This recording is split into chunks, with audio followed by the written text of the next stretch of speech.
نحمده ونصلي على رسوله الكريم أما بعد بسم الله الرحمن الرحيم وعن أبي هريرة قال رسول الله صلى الله عليه وسلم لا تقوم الساعة حتى تقاتلوا قوما يعالهم الشعر وحتى تقاتلوا الترك صغار الأعين حمر الوجوه ذلف الأنوف متفق علیہ۔ ابو ہریرہ رضی اللہ عنہ سے مروی ہے کہ رسول اللہ صلی اللہ علیہ وسلم نے فرمایا کہ قیامت اس وقت تک قائم نہ ہوگی جب تک کہ تم ایسی قوم سے جنگ نہ کر لو کہ جن کے جوتے بال والے چمڑے کے ہوں گے، یعنی کچی کھال کے بنے ہوئے ہوں گے، اور تم ترک قوم سے جنگ نہ کر لو کہ جن کی آنکھیں چھوٹی چھوٹی، چہرے سرخ اور ناکیں بیٹھی ہوئیں اور چہرے چوڑے چوڑے ہوں گے۔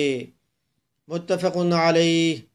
امام بخاری اور امام مسلم رحمہ اللہ نے اس کو جو روایت کیا ہے، تو اس حدیث میں اس جنگ کا تذکرہ ہے جو قیامت سے پہلے برپا ہوگی، کہ جب مسلمانوں کی جنگ جو ہے وہ کفار سے ہوگی۔ اس میں پہلی قوم کہ جن کی نشانی یہ بیان کی گئی کہ جن کے جوتے بال والے چمڑے کے ہوں گے، اور اس کے بعد ترک قوم کہ جس کی وضاحت یہ ہے کہ جن کے 22 قبائل ہوں گے، ان میں سے ایک قبیلے کا نام جو ہے وہ منگول یا تاتاری ہے، یا اس کی وضاحت یہ ہے کہ نوح علیہ السلام کے بیٹے کا نام یافس تھا۔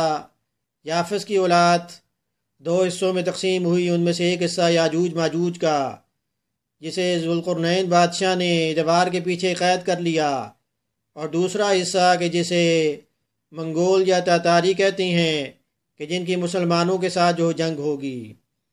تو یہ وہ وقت ہوگا کہ جب کفار کو یہ کہا جائے گا یا تو وہ اسلام قبول کر لیں یا پھر وہ جنگ کے لیے جو تیار ہو جائیں۔ تو ان کی نشانی یہ کہ ان کی آنکھیں چھوٹی چھوٹی، چہرے سرخ اور ناکیں بیٹھی ہوئی ہوں گی، اور چہرے جو چوڑے چوڑے ہوں گے۔ تو یہ وہ جنگ ہے کہ جس کے بعد اسلام کا جو نفاذ ہو جائے گا، مسلمانوں کو فتح حاصل ہو جائے گی، کہ جب امام مہدی علیہ السلام جو وہ بھی تشریف لائیں گے، عیسیٰ علیہ السلام بھی تشریف لائیں گے۔ تو اس قوم، یہ وہ قوم ہے کہ مسلمان قوم کی جو ہے اس قوم کے ساتھ جنگ ہوگی، اور پھر اسلام کا جو نفاذ ہو جائے گا۔ نور خدا ہے کفر کی حرکت پہ خندزن، پھونکوں سے یہ چراغ بجھایا نہ جائے گا۔ اور یہ حدیث جو ابو ہریرہ رضی اللہ عنہ سے مروی ہے کہ جن کا نام عبد الرحمن تھا، آپ نے 7 ہجری میں غزوہ خیبر کے موقع پر آپ نے اسلام قبول کیا۔ 58 ہجری میں آپ نے وفات پائی، آپ کو جنت البقیع میں جو دفن کیا گیا۔ آپ نے جو ہے وہ آخرت کی تیاری کس طرح کی، کہ آپ کے دل میں آخرت کا کیا خوف تھا۔ آپ نے رات کو 3 حصوں میں تقسیم کیا ہوا تھا۔ پہلے حصے میں آپ خود عبادت کرتے، دوسرے حصے میں آپ کی زوجہ محترمہ بیوی جو ہے وہ عبادت کرتی، اور تیسرے حصے میں آپ کی خادمہ جو ہے وہ عبادت کرتی۔ تو ساری رات جو آپ کے گھر میں جو عبادت ہوتی رہتی۔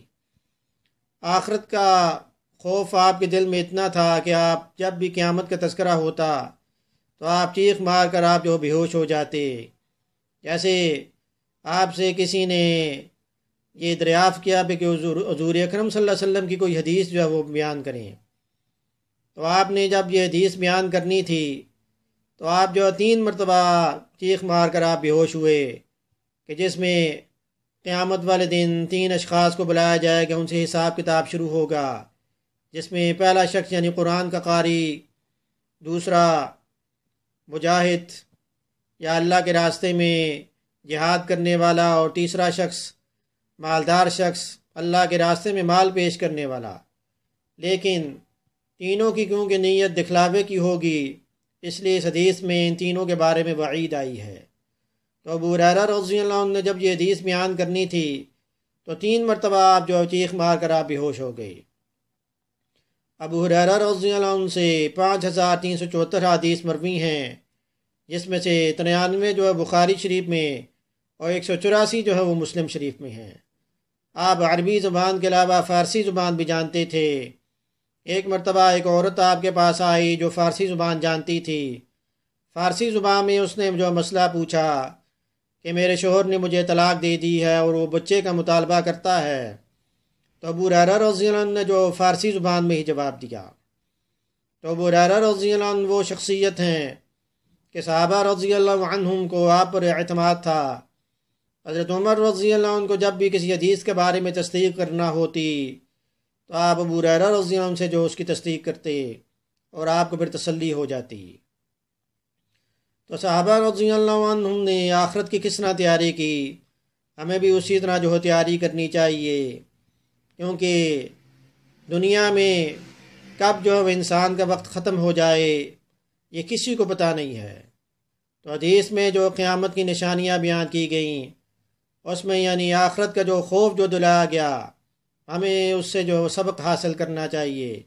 اللہ پاک عمل کی توفیق عطا فرمائیں۔ ویڈیو سننے کے بعد اس کو آپ شیئر بھی کریں تاکہ یہ آپ کے لیے صدقہ جاریہ بن جائے۔ وما علینا الا البلاغ المبین۔